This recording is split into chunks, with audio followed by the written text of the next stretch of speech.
Today I'm exposing the lie that Israel is an apartheid state. As Douglas Murray would say, Israel is a beacon of civilization in a sea of tyranny. Let me prove it to you. Let's begin with the general population of Israel according to the Israel Central Bureau of Statistics. 73.2%, or about 7,208,000 people, are considered Jews. 21.1% are Israeli citizens classified as Arab. An additional roughly 5.7% are classified as others. All right, let's continue. This is a chart of Israel and the West Bank based on ethnicity and religion. As we can see, in Israel, we have a diverse group of Arabs and Jews living together. However, when we look to Palestine, the West Bank, and Gaza, we can see that there's literally zero Jews living inside of these regions. Let's fast forward through this and take a look at the records that show how much of the Jewish population is made up of Ashkenazim versus Mizrahi. Although Israel doesn't keep any official statistics on this, smaller independent studies reveal that just 31.8% of the population is classified as Ashkenazim, whereas nearly 50% of the population are the descendants of Arab refugees who were forced to flee Arab lands around 1947. Here's a quick video from 1947 to show us what exactly was going on back then. But it was the rising tension in Palestine that held world attention. Partition had brought a new flare-up in the strife between Arab and Jew. Politically, the conflict appeared to be settled. In actual fact, it had only just begun. The United Nations Special Committee had advocated separate Jewish and Arab states as the uneasy compromise. The plan was accepted by 33 votes to 13. Alexander Cadogan, Britain's representative, abstained. Prince Faisal of Saudi Arabia headed the Arab country's opposition. The Jewish state will include the ports of Haifa and Tel Aviv and the whole of the Negev Valley. The Arab will occupy the fertile eastern part.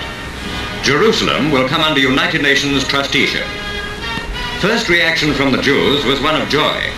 Crowds gathered in the streets and greeted the birth of their state with traditional dances.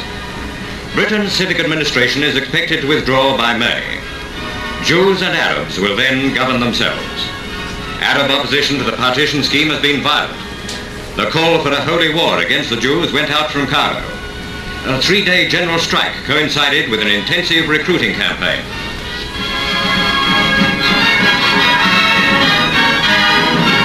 As in India, transfer of power in Palestine will bring bloodshed. 2 states have been born. For the Holy Land, the immediate future would not bring peace.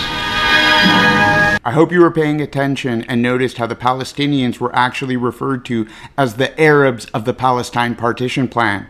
I also hope you were paying attention to who actually started this war. It was a call to arms launched by Cairo in Egypt, the same Egypt that borders Gaza and conveniently doesn't open its borders to them while they're getting massacred. Somehow Israel is responsible and Israel is the apartheid state. Let's take a look at the DNA studies that prove Ashkenazim Jews are more closely related to Mizrahi Jews than they are Europeans. This well-cited study on Jewish genetics that's available on Wikipedia has the following summary. Studies on the genetic composition of Ashkenazi, Sephardi, and Mizrahi Jewish populations of the Jewish diaspora show significant amounts of shared Middle Eastern ancestry, and several Jewish groups show genetic proximity to Arabs. It continues, studies show high levels of genetic relatedness among Ashkenazi, Sephardi, and Mizrahi Jews corresponding to a shared Middle Eastern ancestry with variations in regional admixture. DNA evidence supports the historical narrative of Jewish populations originating from the ancient Levant with genetic diversity shaped by migrations, admixture, and isolation over millennia.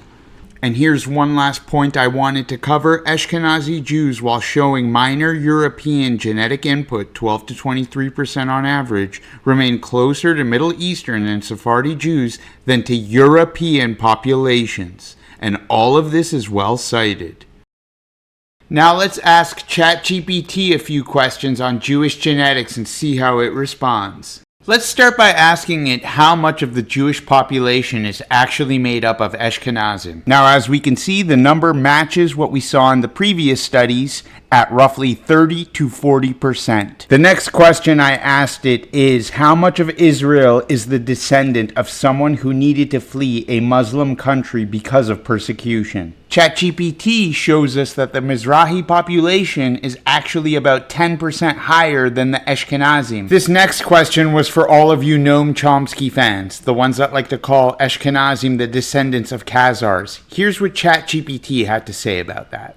So let's ask it, how much of the Jewish population has Khazar or Turkish DNA in it? The number is so insignificant that it doesn't even register as a legitimate percentage or fraction of the population, meaning that it is virtually non-existent. Let's play a game with ChatGPT, shall we? I call it, how much of the Arab world has Jews in it? Let's start with Egypt. Oh look, what a surprise. There's only 20 people. Surely Jordan has to do better, right? It's so much closer to Israel. Oh look, its population is negligible. What about this new modernized Saudi Arabia? Surely this has Jews in it, right? Nope, no Jews. No Jews here. What about our freedom fighter Houthis in Yemen? Surely they're protecting at least one Jewish population. Nope, the Jews have gone pretty much extinct in Yemen. And we can go one Muslim country after the other, and we're going to get the same results. What does that tell us?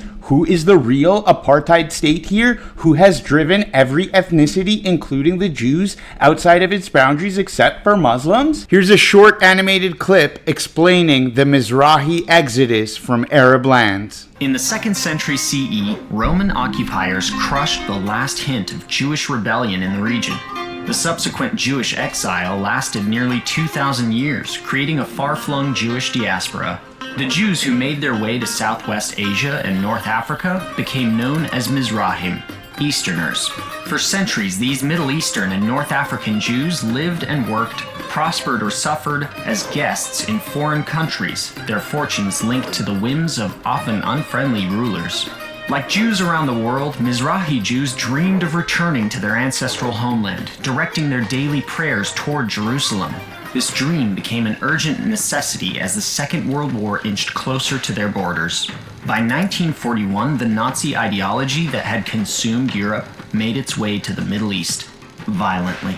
After a failed coup attempt, Iraqi fascists took their displeasure out on the country's Jews, murdering, maiming, raping, and looting in a rampage of violence known as the Farhud, Arabic for violent dispossession. Under the collaborationist Vichy government, North African Jews were stripped of their citizenship. Thousands were then deported to forced labor camps where they were horribly abused. By 1945, Europe was a smoldering ruin with its Jewish communities hollowed out. As shell-shocked refugees trickled into Palestine, the UN prepared to vote on a plan that would carve out 2 separate states, one for Jews and one for Arabs, from the tiny sliver of land between the Jordan River and the Mediterranean Sea. In response, Muslim countries from Egypt to Iraq vowed that if Israel came into existence, the region's Jews would suffer horribly.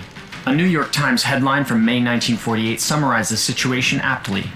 Jews in grave danger in all Muslim lands, 900,000 in Africa and Asia face wrath of their foes.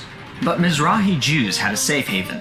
True, their destination was a tiny, desperately poor country embroiled in a war against 6 much larger nations.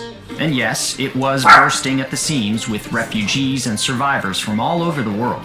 But it was also a place toward which Jews had directed 2,000 years' worth of prayers. And it was, and remains, the only country in the world that provides Jews with refuge. No questions asked. To everyone who would try to question the legitimacy of Jews and whether we deserve Israel, I would ask you to correlate and cross-reference all of the information I've provided in this video. I can assure you that all of it is factual. This video was made as a response to a request from one of my regulars. I encourage all of my subscribers to go ahead and pitch me ideas. If you send me something that makes sense, I will definitely make a video out of it. Remember to like and subscribe, and you can help me produce more content like this.